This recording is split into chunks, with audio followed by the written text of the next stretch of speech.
Welcome to Amplify, the personal brand entrepreneur show.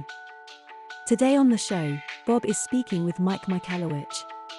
If I give you, Bob, say $20, we see each other and I'm like, here's $20. You say, thanks. And then I say, well, but could you give me $7 back? There's actually a negative sensation. Even though I just granted you 20 and I'm taking 7 back, you feel that pullback and you're left with $13. If I approached you and said, hey, Bob, here's $13 and you took it, enjoy, and walked away, you would feel good. The net effect is the exact same dollar amount, but you don't first have ownership and then the sense of loss of ownership. That's what taxes do to us. Hi there, and welcome back to Amplify, the personal brand entrepreneur show. My name is Bob Gentle, and every week I'm joined by amazing people who share what makes their business work. And if you're new, hit the subscribe button. And if you're on the iPhone, that's the plus icon or the follow icon. That way you won't miss a single episode. Before I jump into introducing this week's guest, just a quick reminder again that after nearly 200 of these interviews, I've learned a thing or two about what makes business work online. And it turns out success does leave clues, and I want to offer you a map. So jump over to my website and get your copy of the Personal Brand Business Roadmap. It's yours for free as a gift from me. So this week, I'm hoping to change some lives, and I don't say that lightly. This week's guest has done that for me and lots of people I know, but he probably doesn't. If you've been running a business and you've tried to grow it, you'll be familiar with the paradox of a business that seems to grow, but you never make any more money. Costs go up, the team grows, more clients, and shiny premises, but no payday. And it's easy to get jaded or get into debt, and more often than not give up. But this week's guest is the guy who broke me out of that particular matrix and changed my business from the cash-eating monster into a money-making machine. And as a consequence, he changed my life. So thanks, Mike, and welcome to the show. You're very welcome. I'm happy to hear it served you. And thanks for having me on your show. It absolutely did. So Mike Michalowicz, I should say. I talk to people every day, and your name comes up probably more than anyone else as somebody who's changed business. Literally, I had a call with a potential client before this call. I said, I'm speaking to you. And she said, oh my God, he changed my business. Oh, I love hearing that. And I told my brother, who runs a film company in America, and he changed his business. I was on a Facebook chat with a friend, changed his business. I can remember sitting in my office reading, I think I was into chapter 2. This is going back maybe 2 years ago. And I threw the book across the office. I was so angry with myself afterwards. So it's really difficult to describe. Sorry, you're going to get to talk in this podcast. No, I thought you were going to say it's horrible writing. You're like, gosh, this guy's profane and offensive. No, it made me so angry with the way that I'd built my business, the decisions that I'd made, and more importantly, not made. Yeah. And the trust that you put into the people that you think should be advising you on how to manage your money. Yeah. If I look at my business now, and this is important, dear listener, if I look at my business now and my business then, the stress from money is pretty much gone. And isn't that the best feeling? It is. And if you run your own business, that stress doesn't stay in the office. It goes home with you. And so my wife would also like to say thank you. Well, yeah, you're very welcome. And you're right. It does come home. And we were just talking off air. Your son's going through an experience with a transaction that didn't play out his way, or ironically, maybe it did. But I suspect you were able to be there for him in a different way, minus the stress, than you would have been if you had the stress. Because I know that's happened for me consistently. Absolutely. I think when you don't have the money to worry about, everything else is easier to deal with. Totally. And you shouldn't have, as a business owner, when your business is, from everybody else's perspective, seems to be successful, that you are sitting there wondering how you're going to pay a gas bill. You shouldn't have that. Yeah. There's a saying, Bob, they say money does not bring happiness. And that is totally wrong from my experience. Money does bring happiness if you spend it wisely. I think many people just spend that money the wrong way. It's on accumulation. It's on stuff. I think the prudent use of money is that it brings joy through experience and longevity, meaning when I say longevity, the financial longevity, where you don't have to worry about tomorrow. It's not a hand to mouth. It can bring health. I think money is a vehicle to bring extraordinary things. So it does bring happiness if managed right, in my opinion. Yeah, absolutely. So for the listener who doesn't know who you are, I've jumped way ahead because that's literally the level of my enthusiasm when it comes to your work. But for the listener who doesn't know you, why don't you start just by telling us a little bit about who you are, which book we're actually talking about, Sure, sure. and the kind of work you do? Sure. So I'm Mike. I'm an author guy for small business. But the book we're talking about is Profit First. Of the books I've written so far, that is the most popular. But I've written 8 business books. I'm an entrepreneur. I've been an entrepreneur my entire adult life, ever since university. And in the last 15 years or so, I've really investigated on what makes entrepreneurship work, because it didn't work for me. I didn't work. I didn't understand how to grow a business healthily or organically. I didn't understand fiscal management. And I thought complexity was the solution. If I just went back for accounting, if I just studied this, and realized no, the solution for most of the challenges I was having are very simple. Profit First is just a rejiggering of the formula for profitability. Instead of taking profit last, you take it first, hence the title, Profit First. And the other books I write are the same concepts. There's what's the smallest change we can have that has the greatest impact. And I'm on a mission to, I call it eradicate entrepreneurial poverty. I'm on a mission to support entrepreneurs, including myself, in living the dream we had for our business. Because many of us, we have a dream, but it becomes a nightmare. We have a vision of financial freedom and personal freedom, yet we're beholden to the business. It's a shackle around our ankles. And my commitment is to fix that for every entrepreneur that I can touch. Sometimes, and you're the person who can answer this question, sometimes when I tell people about Profit First, they say, oh, that's just budgeting. Yeah, I do budgeting. Mm. But it's bigger than that. Mm. It's a complete mindset shift. How would you describe really the difference between the Profit First philosophy, if you like, and basic budgeting? Yeah, well, budgeting is a passive experience. So I anticipate I'll have a certain amount of income, and this is how I'll allocate the money. They're two separate things.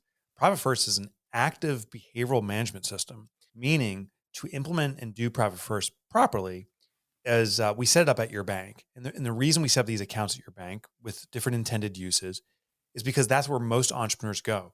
Most entrepreneurs don't refer to the budget if they have one. Most don't, but even if they have one, they don't refer to that spreadsheet and check in how are we doing today compared to the budget. Most don't know how to read their income statement or balance sheet or cash flow statement. I sure as heck don't.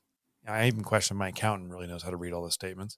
But what we do is we revert to what I call bank balance accounting. I log into my bank account. I see if I have money. If I have money there, I can spend it. And if I don't, panic ensues. And that's my process. And so what I realize is if that's where I'm naturally going, we need to intercept that pattern. It is very difficult for humanity, for us to change who we are, but it is easy to channel who we are. In other words, don't change your behavior, sustain your behavior, but put a system that brings the outcome you want. So I was logging into my bank account, and checking my balances. I said, oh, I got to carve the money up here, set multiple accounts. What Profit First does is it gives you a real-time, immediate reflection of what money is available for what pre-intended use. I used to think if $1,000 came into my business, I got $1,000 to spend. But the reality is if $1,000 comes into my business, a portion of that has to be reserved for tax purposes. Another portion for the profitability of the organization. That's why we started the business in the first place. Part of it for the salary of the owner, which is different than profit. The owner works in the business doing things. If you had to replace yourself with an employee, what would you pay them? Well, that's the salary you should be making because you are that employee, and with reserve money for the operations of the business and other purposes too. But those are just some of the fundamentals. By carving the money up, you realize, oh my gosh, I don't have $1,000 to spend running this business. I have maybe $400 to spend because the other ones have different purposes. And with that clarity, I started operating my business efficiently and effectively. I lean into a lot of behavioral principles, but the big one is Parkinson's law. Parkinson was studying human behavior and realized that when a resource is made available to us, it is our propensity to consume that resource. And the more that's made available for us, the more we consume. For example, if Bob, you and I were discussing a contract and I say to you, I'll get you that agreement in 1 week, it'll likely take me that week to get you the agreement. Now, if you and I, the same people, have the same conversation about the same contract, but I'll say I'll get to you in 1 day, I've reduced the availability of that resource. It's from 1 week down to 1 day. I'll likely get to you in 1 day. I'll work more efficiently. I'll hustle to get it done because the resource of time has been constrained. Well, this concept of Parkinson's law speaks to not just time, but to all resources, including money. The more money that we have available, the more we spend. And it's a subconscious response. When we have less money, it's forced frugality. We have to survive with less, and we find ways to be innovative and leverage it. So it's uncanny and ironic, but as a business grows, and that's what so many entrepreneurs want to do, we want to grow, grow, grow. As a business grows and more revenue comes in, we spend at an almost identical rate. We never seem to get past it. So profit first leverages Parkinson's law by removing the profit first, constraining how much money is flowing through the business to spend, and therefore you have to work within those constraints. And sure enough, we all figure it out. We're like, well, I got less money to spend than I would have before, so how am I going to get this done? And we become innovative. We are forced to be frugal. We find ways to run our business often just as efficiently. I think, and just kind of put a summary on this or kind of a point to this, I think most entrepreneurs are shocked that when there's less money flowing into the operating expenses, that the business isn't compromised. It's surprising. It was surprising for me that my business really didn't change. It felt like I just had as much available to me as before. But all of a sudden now I started having profit accumulating.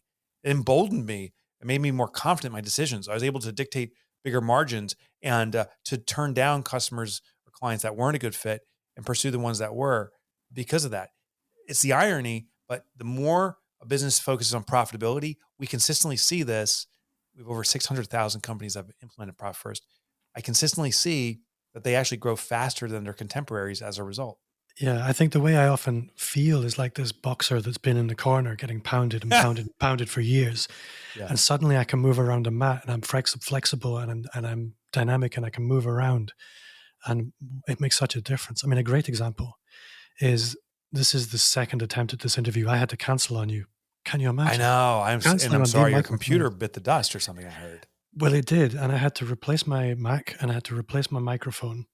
The budget was there for it. The money was already in the account. No problem. I love it.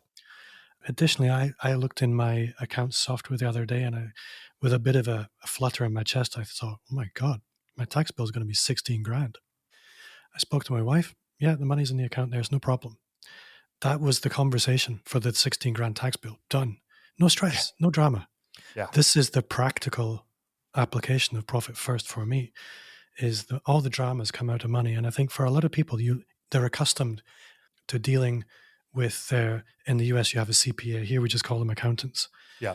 The problem with those people is that largely they're used to looking in the rearview mirror, telling you what happened, rather than helping you look ahead and having a plan. And for me, Profit First, it gave me really simple rails to run on. I just have some simple rules to apply.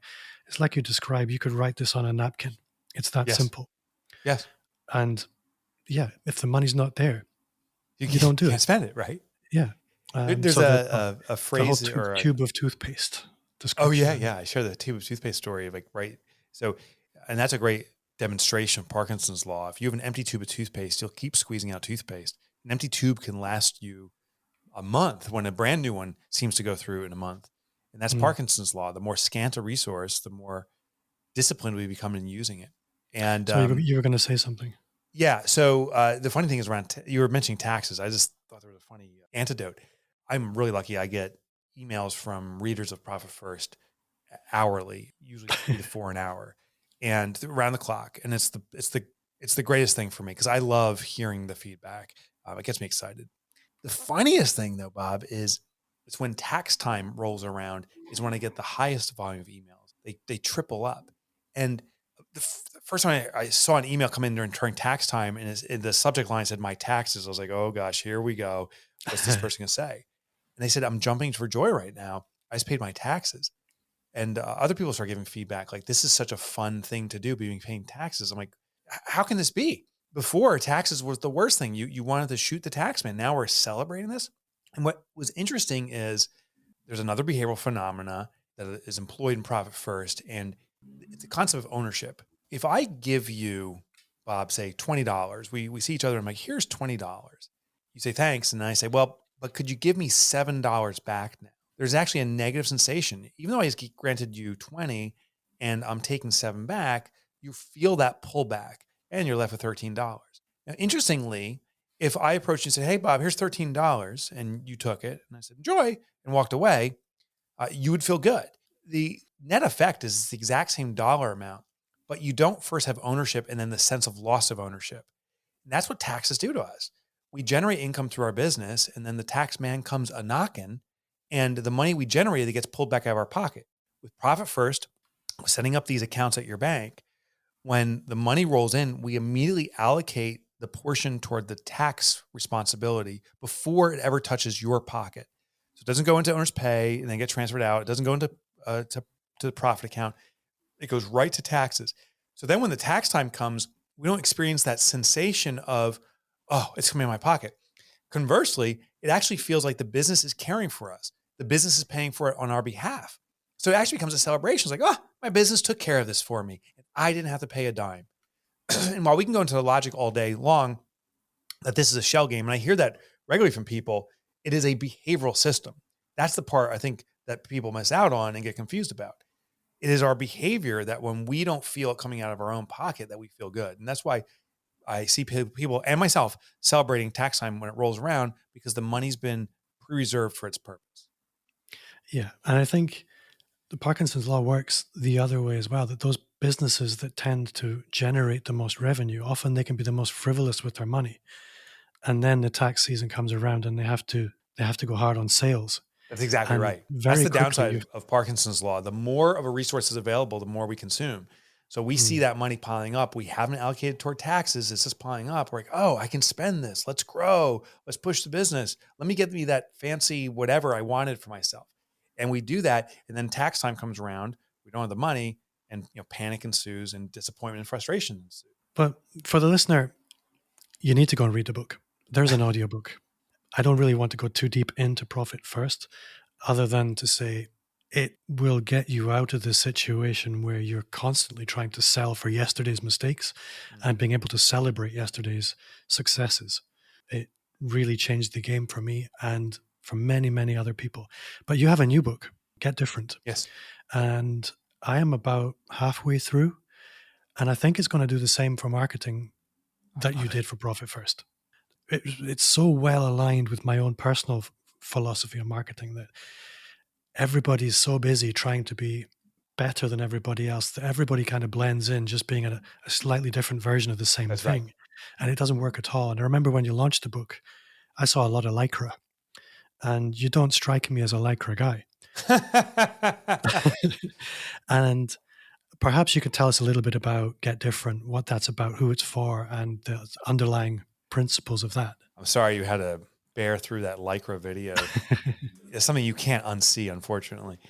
So when I wrote Get Different, and how I write all my books, Bob, is I will speak to people who are reading my books and just learn about their story and find out what's your next challenge. And what I heard from many people is I've grown my business to a point where I get some referrals and so forth, but it's not growing at the rate I want to. And I don't seem to have control over it. It just, business flows in or it doesn't. What we need is a throttle, some way to control it. And clearly marketing is the source behind that. If you market more effectively, it will yield more opportunity. And if you stop marketing or don't market effectively, there'll be less opportunity. So the question that presents itself is, well, how do we market effectively? And I started this research about 7 years ago. It takes me about 7 years to write a book, and I started doing this research. And I was talking with behavioral psychologists, neurologists, and anyone that works with the brain, and asking them questions of what garners people's attention and interest in something. And I discovered that there's only 3 ways into the brain. In fact, and this is a little kind of science class here, but the human brain is designed to ignore almost everything. Anything that's irrelevant is ignored. So 99.99 into infinity % of stimuli is ignored. Right now, as you're watching this or listening to this, there's things around you that could all be drawing your attention. And you're making a subconscious decision. Your reticular formation specifically is doing this for you, saying to ignore things. Because if we focused on everything, we become so immersed, we'd compromise our survivability.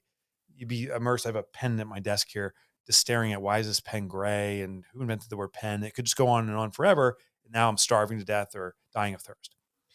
But the brain does allow 3 things through, and it's all based upon survivability. The first thing are threats, and that's priority number 1. If something is a known threat, and can harm you, a snake comes squiggling towards you, we will jump back and defend or protect ourselves. And It's fight or flight mode. The interesting thing is it happens so quickly. It happens at a subconscious level. That snake moves, the reticular formation, the gatekeeper for the brain, opens up. It hits the amygdala. The amygdala is the hyper response section of our brain, and we're jumping back even before there's conscious thought. Then it comes conscious. We're like, what is this? The second thing gets through to the brain is called opportunities, known opportunities. Someone drops a wad of cash, you will pick up on that instantly. And if they're long gone and you can take the money, chances are you'll look around, make sure no one else is watching, and pick up that money and put it in your own wallet. What happens in that case is the reticular formation opens up, says there's an opportunity in front of you that we know is a good opportunity. It forwards it onto the prefrontal cortex of our brain, and the brain makes a conscious decision to consume that opportunity. And then the last thing that always gets through is different. When something unexpected presents itself, reticular formation illuminates the entire brain, the amygdala, the prefrontal cortex, everything, and says, what is this? This does not compute effectively. We got to figure it out. If you've ever been walking down the street and you do that double take where you kind of do that, what was that? That double take is unknown, different stimuli. Reticular formation opens up, brain lights up, and now the brain is immersed in figuring out what this is. Is this a new threat? Is this a new opportunity? Or is this something that can be categorized as ignorable in the future? And that's what we have to go through. Well, the lesson for marketing is if you do the same marketing as your contemporaries, if your prospect is seeing the same marketing that everyone else is sending from you, they see the same that the others send, they've already deemed it as ignorable. You won't get past it. I remember receiving an email that started off with the words, "Hey friend." And the very first time I got it, it was new. I never saw something that started off that way. Reticular formation opens up, illuminates my brain. I start reading this email. Halfway through it, I'm like, oh, it's irrelevant, smarmy marketing. I don't want this. Every "hey friend" I've got subsequent to that, I've never opened again because it's the common noise. My reticular formation is blocking it out. So our job in marketing, as simple as it sounds, it's hard to execute because we have to get past our own limitations and our own considerations of why not to do things. And there's a whole reason I explain why we do that in the book too. But you have to break the pattern. If the prospect isn't being disrupted in ignoring things, if they're not seeing something new, they can't even see it. It's invisible. So you have to do something unexpected and different just to get into their brain. And that's why I find it so exciting, because your competitors just won't do it. And I think the simple reason for that is the key ingredient is courage. Yes. So, and I talk about this in the book. Here's the interesting insight. That component of why we don't do things ties back to the cave dweller days.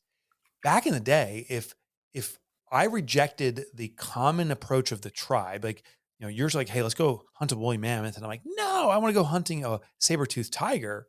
I put our tribe in jeopardy, and therefore the tribe would reject me, and I was on my own, which meant certain death. So back then, nonconformity meant death. Ironically, in modern society, nonconformity means you'll be noticed. If I stand out, I know logically I'll be noticed, but the reptilian part of my brain and everyone's is still there. It says, but you'll be ridiculed, you'll be rejected, and that means death. And that's what's fighting in our head. If we simply can get past that reptilian part of our brain and shut it down or just ignore it, if we can realize that if our product or service is superior to the alternatives, we have a responsibility to market. Marketing now is an act of kindness. Then we can take an action that is different and get noticed. And the interesting thing is our competition likely won't, because they're stuck in that reptilian mind too, saying, but you're going to be ridiculed if you do different than the rest of the industry. So let's just keep doing the same. If we just have the courage to do different, we'll get noticed and lap up business. So do you have any good examples of what different can look like in specific industries? So I'll give you some quickies. The first one I'll start off with is my own marketing. As an author, I first observe what other authors do. And that's always a good starting point. See what the common approach is.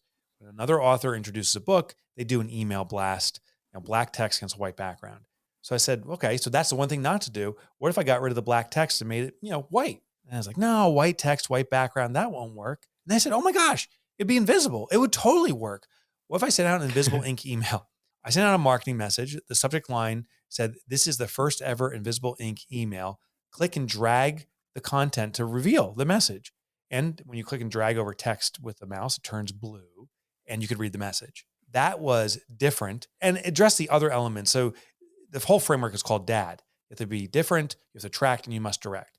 It was different, got noticed. It attracted, meaning it spoke to the audience's intrigue and interest and engagement, kept them engaged, and then told them what to do now that they are engaged, which in this case was to buy a book. I'll give you another quick example. There's many fitness studios here in the town I live. I'm in northern New Jersey. It's a very colonial type of town historically. And there's a lot of storefronts, but because of COVID, they went out of business, but these fitness studios moved in. In the windows, all of them have the before and after pictures. Here's what our clients looked like before, and look at how amazing they look now. But everyone has that common noise. So I went to some gyms. I found one, ended up not being in our town, but we got rid of that common approach. What we did is we replaced it with mirrors, specifically from fun houses. These mirrors, one mirror makes you look kind of squat and flat. The other one made you look kind of lean and tall and all ripped. And we put that in the windows instead of the before and afters. And above the one that made you kind of look schlubby, we put the word before on it. And the other one, we put the word ripped on it, or after. And so now people are walking by this and they see themselves in the mirror and they're like, oh my gosh, look at me. And they're putting it on social media. There was a sign next to it. It said, we just transformed your body in the mirrors. Let's transform you in real life. Walk inside. Their foot traffic went up over double. I mean, they're getting double the clients that they ever had before because they did different. So for a small business, for a solopreneur or a personal brand business, yeah, a lot of the time your marketing is essentially social media content or sort of showing up at events and things like that. Are there any good examples of people simply showing up different? Oh, yeah. So a classic example here in the States, there was a computer company called Geek Squad. They simply showed up wearing flood pants and glasses with tape in the middle, narrow neckties, when all of their competition was wearing a standard business suit. Just because the way they dressed, they were noticed. And who doesn't want a geek fixing their computers? So the way we physically present ourselves can be a game changer. Now, here's the key. Don't be outrageous for outrageous sake. I'm not suggesting that. If it's not true to who you are, it's inauthentic. And maybe you get the customer intrigued, but once they find out your services, they're like, oh, that's not really who you are. And now they've been bamboozled. So simply define a way to look that is true to you and lean into it. As long as no one else is dressing that way or presenting themselves that way, you will get noticed. It works like every single time. And I think what's exciting there is if you can do the work and discover what it is that people like about you, what it is that makes you unique, and lean into that, you'll connect with people better as well. For sure. At the end of the day, the only experience people will have with your business or mine until they do business with us is the marketing. So if the marketing is a true amplification of ourselves, I present myself just as I am. I leverage my idiosyncrasies. I lean into silly and goofy, no question about it, but that's who I naturally am. Then when people do business with me, they're like, oh, this is exactly what I was expecting. The mistake is to put ourselves out in one way and then truly be in another way. That's disingenuous, and people will catch that. So, Mike, I'm looking at the time, and I know you have a hard stop at the half hour, which we've just gone past. I apologize for that. I was the one doing all the talking, so it's my fault. Well, that's kind of the point of a podcast. Anyway. It's fine. I'm really grateful for getting to spend some time with you. I look forward to doing this again sometime. But for the listener who wants to take things further with you, they want to find out more about you, how can they do that? The best place to go is my website. It's MikeMichalowicz.com, but no one can spell it, so you got to be different. My nickname is Mike Motorbike. I've never driven a motorcycle. That's the irony. But go to MikeMotorbike.com. All my books are there. You can get free chapter downloads so you can explore them. I also used to write for the Wall Street Journal for years, so you can get those articles all for free at MikeMotorbike.com. And my final question, what's one thing you do now that you wish you'd started 5 years ago? Meditation. I went through transcendental meditation training, and I'm loving the experience. I wish I started this 5 years ago, but I am thrilled I started it recently. I think I'm going to have somebody on the show to talk about meditation because it comes up all the time. Oh, TM or transcendental meditation is one form of the many versions out there. But for me, it was just such a simple, immediately applicable form that it's become habitual now. I do it twice a day, including this morning, and I will this afternoon. I think one of the things that attracts me to the transcendental side of it is the what to do when you close your eyes problem it's very straightforward. Right, it's all just say your mantra. Just say your mantra. Whereas with a lot of meditations, it's where are you going to go? Yeah, it's too calculated. There's too many rules, I think. And this one was just so simple. Simple seems to work, right? Well, absolutely. And that's why I love your books. They're really fundamental, really, really actionable, and hellishly impactful. So thank you very much for that. Mike, you've been an awesome guest. Thank you for your time, and I look forward to speaking to you again soon. Thank you, my brother. Before I go, just a quick reminder to subscribe and join our Facebook group. You'll find a link in the show notes or visit amplifyme.fm/insiders. Also, connect with me wherever you hang out. You'll find me on all the social platforms at Bob Gentle. If you enjoyed the show, then I would love a 5-star review on Apple Podcasts. It would make my day. And if you shared the show with a friend, you would literally make my golden list. My name's Bob Gentle. Thanks to you for listening, and I'll see you next week.